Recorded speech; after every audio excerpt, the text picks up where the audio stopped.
നമസ്കാരം. കെ സ്മാർട്ടിൽ എങ്ങനെയാണ് നമ്മളൊരു സ്ഥാപനത്തിൻ്റെ ലൈസൻസിന് വേണ്ടിയിട്ട് അപ്ലൈ ചെയ്യുക എന്നുള്ളത് നമുക്ക് ഈ വീഡിയോയിൽ കാണാം.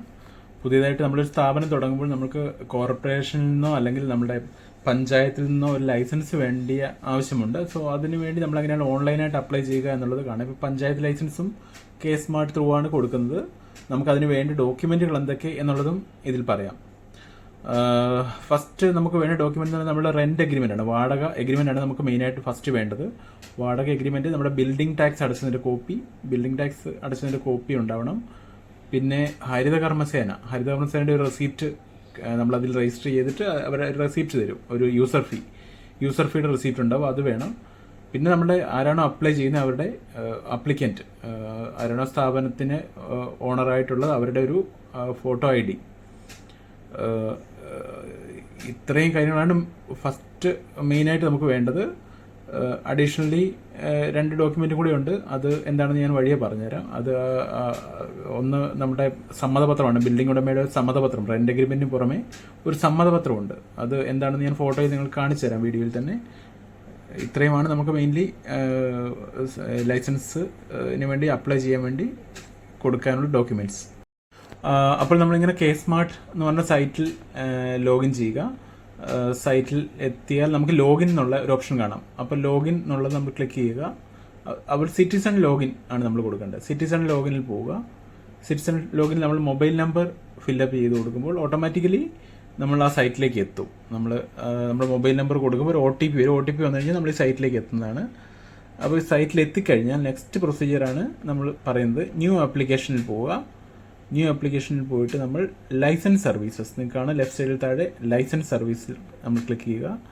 അതിൽ IFTOS ലൈസൻസ് എന്ന് പറഞ്ഞിട്ട് സംഭവമാണ്. അതിൽ application for new IFTOS licence എന്നാണ് നമ്മൾ ക്ലിക്ക് ചെയ്യേണ്ടത്. അത് ക്ലിക്ക് ചെയ്യുമ്പോൾ നമുക്ക് ഇങ്ങനെ വരും. അതിൽ ഈ പോപ്പ് വിൻഡോ ക്ലോസ് ചെയ്യുക. ഇവിടെ നമ്മൾ പറഞ്ഞിരിക്കുന്ന കാര്യങ്ങൾ, പ്ലേസ് ഓഫ് ആക്ടിവിറ്റി, എവിടെയാണ് നമ്മൾ സ്ഥാപനം തുടങ്ങാൻ പോകുന്നത്, അതിൻ്റെ village, local body, zonal office, ward, അങ്ങനെയുള്ള കാര്യങ്ങളൊക്കെ ഇതിൽ ഫില്ല് ചെയ്ത് nature of activity, place, details of licence applicant, document attached, ഇത്രയാണ് നമുക്ക് ഫില്ല് ചെയ്യാനുള്ളത്. താഴെ നിങ്ങൾ കാണാം. ഇത്രയും സംഭവങ്ങളാണ് ഫില്ല് ചെയ്യാനുള്ളത്. അതെങ്ങനെ എന്തൊക്കെയാണെന്നുള്ളത് കാണിച്ചു. നമ്മൾ place of activity completely fill ചെയ്ത് ഓക്കെ കൊടുത്തു കഴിഞ്ഞാൽ ഇതിലൂടെ പോർഷനിൽ ആഡ് ആവും. അപ്പോൾ നമുക്ക് കംപ്ലീറ്റ്ലി ബിൽഡിംഗ് ഉള്ള ഡീറ്റെയിൽസും കാര്യങ്ങളൊക്കെ കംപ്ലീറ്റ്ലി ഇതിൽ കാണിക്കും. നെക്സ്റ്റ് താഴോട്ട് വരുമ്പോൾ നമ്മൾ ഏതാണ് ലൊക്കേഷൻ ഡീറ്റെയിൽസ്, അത് നമ്മൾ കംപ്ലീറ്റ്ലി ഫില്ല് ചെയ്യണം. നമ്മുടെ ലൊക്കേഷൻ ഏതാണ്, അവിടുത്തെ അഡ്രസ്സ്, സ്ഥാപനം തുടങ്ങാൻ പോകുന്ന ലൊക്കേഷൻ, അതിൻ്റെ land mark, building name completely നമ്മൾ ഫില്ല് ചെയ്യണം. അതിനുശേഷം അത് പ്രൊസീഡ് കൊടുക്കാവുന്നതാണ്. പ്രൊസീഡ് കൊടുത്താൽ നെക്സ്റ്റ് സ്റ്റേജിലോട്ട് പോകും. Nature of activity, second number നിങ്ങൾ കാണാം, നേച്ചർ ഓഫ് ആക്ടിവിറ്റി. ഇത്രയും ഡീറ്റെയിൽസ് നമ്മൾ അതിൽ ഫില്ല് ചെയ്തതിന് ശേഷം നെക്സ്റ്റ് പ്രൊസീഡ് കൊടുക്കുക. അപ്പോൾ ഡാറ്റ സേവ്ഡ് സക്സസ്ഫുള്ളി എന്ന് കൊണ്ട് കാണും. ഇതിനെ ക്ലോസ് ചെയ്യുക, പോപ്പ് വിൻഡോ ക്ലോസ് ചെയ്യുക. നെക്സ്റ്റ് നമ്മൾ പോകുന്നത് നേച്ചർ ഓഫ് ആക്ടിവിറ്റി. നമ്മൾ എന്ത് ടൈപ്പ് ബിസിനസ് ആണോ ചെയ്യാൻ പോകുന്നത്, ബിസിനസ് സെക്ടർ, സർവീസ് ആണ്, സർവീസ് കൊടുക്കുക.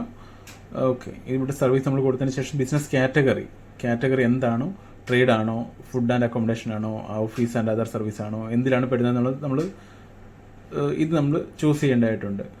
സോ ഇത് കംപ്ലീറ്റ്ലി നമ്മൾ ഫില്ല് ചെയ്യുക. ബിസിനസ് ടൈപ്പ് ഫില്ല് ചെയ്യുക. ക്യാപിറ്റൽ ഇൻവെസ്റ്റ്മെൻറ്റ്, നമ്മൾ ബിസിനസ്സിന് വേണ്ടി എത്രയാണ് നമ്മൾ ഇനീഷ്യൽ എമൗണ്ട് ചിലവാക്കുന്നത്, എത്ര ജോലിക്കാരുണ്ട്, എത്ര കാലത്തിനാണ് ലൈസൻസ് വേണ്ടത്, ഇത്രയും ഡീറ്റെയിൽസ് നമ്മൾ ഫില്ല് ചെയ്തതിന് ശേഷം നമുക്ക് പ്രൊസീഡ് കൊടുക്കാവുന്നതാണ്.